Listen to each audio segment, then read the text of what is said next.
Você talvez já tenha ouvido falar sobre Sidonie Gabrielle Colette. Ou não, Colette foi uma escritora, jornalista, dançarina e artista que nasceu em 28 de janeiro de 1873, em Saint-Sauveur-en-Puisée, na França, cujos romances demonstram a realidade feminina do século XX. Colette viveu a vida intensa e agitada de uma mulher que aproveitou todas as oportunidades para se libertar dos limites do início do século XX. Quando as mulheres não tinham lugar entre os homens, ela viveu seus desejos, aproveitou ao máximo seus talentos e forjou uma personalidade que a levou a receber a maior condecoração da França. Talentosa, escandalosa, um ícone feminista com uma sexualidade liberada e uma personalidade complexa, Colette foi um ícone simultaneamente moderno e humano.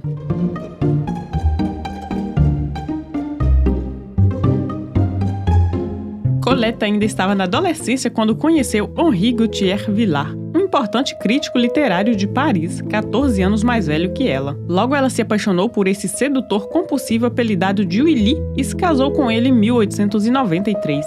Ele a levou aos salões parisienses frequentados por grandes personalidades como Proust, Claude Debussy e Guitry, onde seu sotaque provinciano e suas longas tranças loiras eram gentilmente ridicularizados.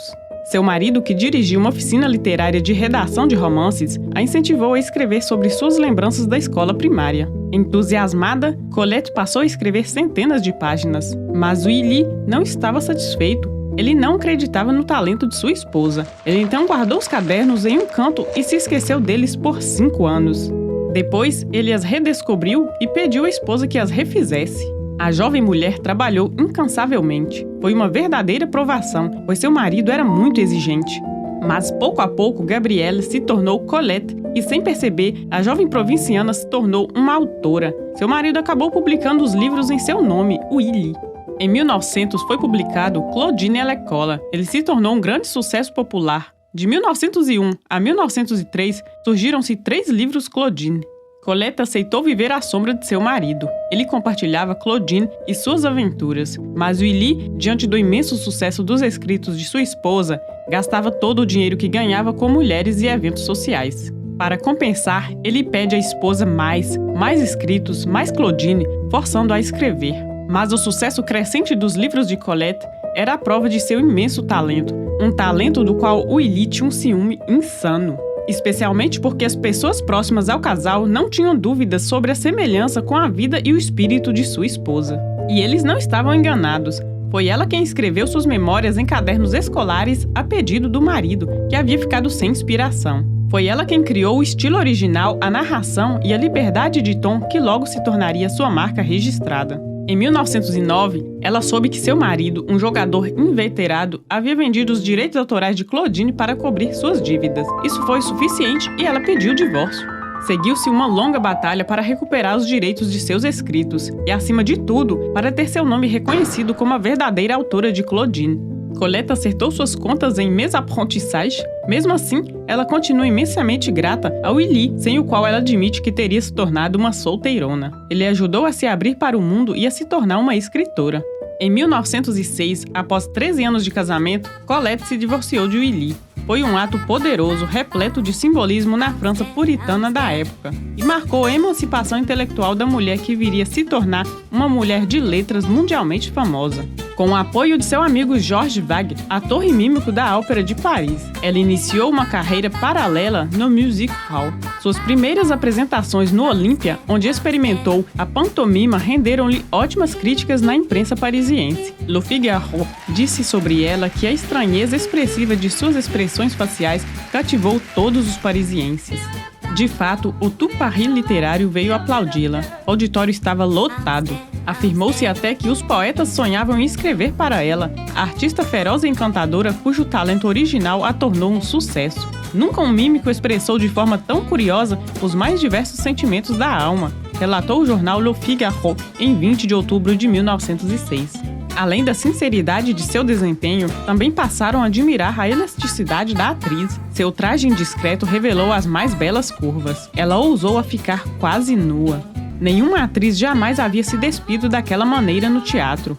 Isso já estava causando um escândalo na época. Suas danças e pantomimas com pouca roupa eram frequentemente interrompidas por vaias da plateia e pela polícia.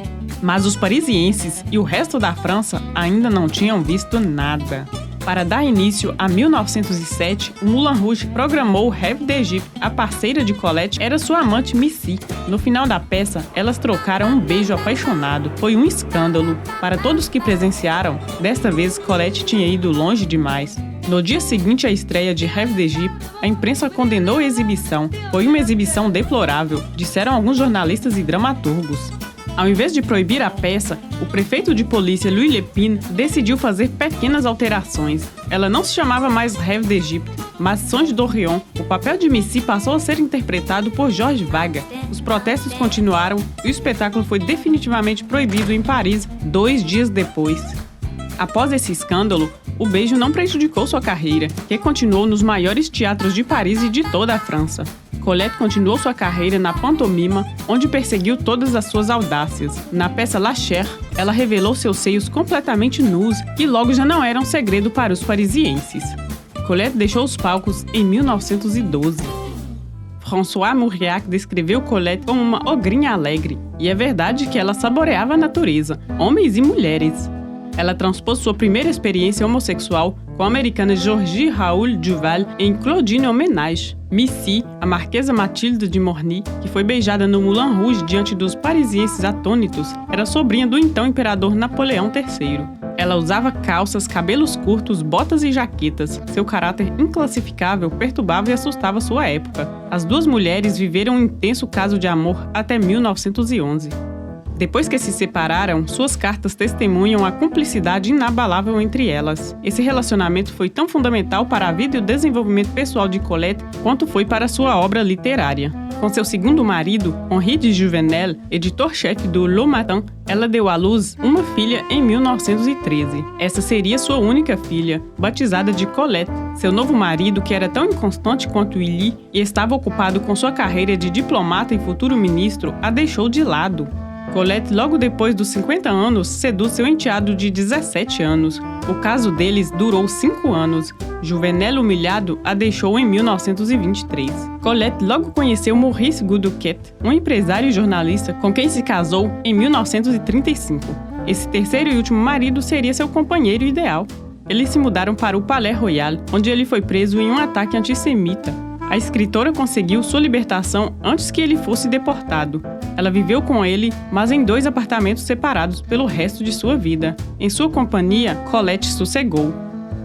Colette ainda estava casada com Willy e escrevendo as primeiras partes da saga Claudine quando publicou suas primeiras colunas no jornal diário La Cocarde.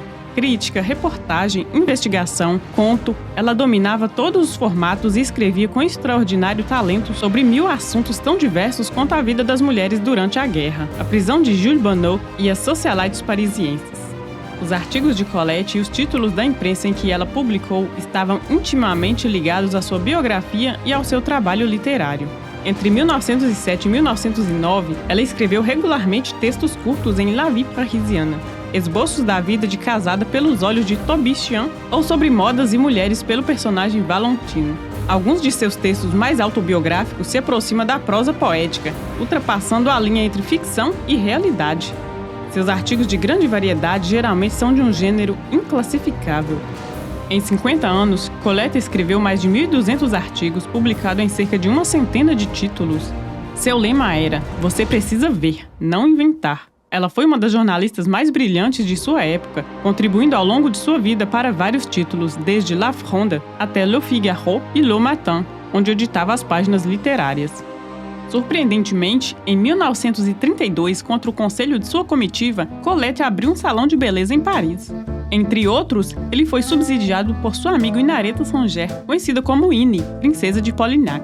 Esse projeto deu expressão concreta ao interesse da escritora por cosméticos, que ela mesma fabricava com frutas, vegetais e creme frio.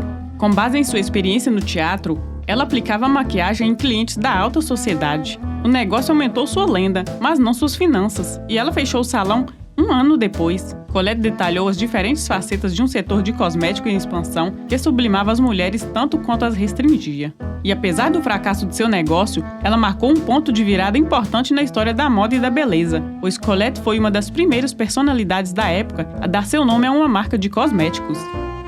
O Prix Goncourt, que foi criado para premiar anualmente o melhor trabalho de imaginação em prosa publicado durante o ano, foi concedido quase que exclusivamente a um romance. Em 1945, Colette ganhou reconhecimento internacional. Aos 72 anos, ela foi a segunda mulher a ser eleita membro da Académie Goncourt, depois de Judith Gautier, em 1910. Ela chegou a ser sua primeira presidente de 1949 a 1954. Como contou Edmund Charles Roux, presidente de 2002 a 2014, antes das deliberações, Colette telefonava para 2 ou 3 amigos e isso era suficiente para influenciar a votação. Progressivamente paralisada na cama por causa da artrite, Colette faleceu aos 81 anos em 3 de agosto de 1954, em Paris. Citando seu passado sulfuroso, a igreja recusou-lhe uma cerimônia religiosa. Mas a República saudou a imensa mulher de letras, concedendo-lhe um funeral nacional, quase 70 anos após o do grande Victor Hugo. Como fazer com que todos concordem quando se viveu tantas vidas, tantos desejos? Eu gostaria de começar de novo. Nem sempre foi fácil esses 79 anos, mas como foi curto o tempo, escreveu ela avidamente em seu diário um ano antes de desaparecer. Uma mulher livre, sobre o qual floresceram lendas. A romancista às vezes era a origem delas, nutrindo seu trabalho com sua vida e seus amores. Por hoje é tudo, espero que tenham gostado. Obrigado por assistir este vídeo e au revoir!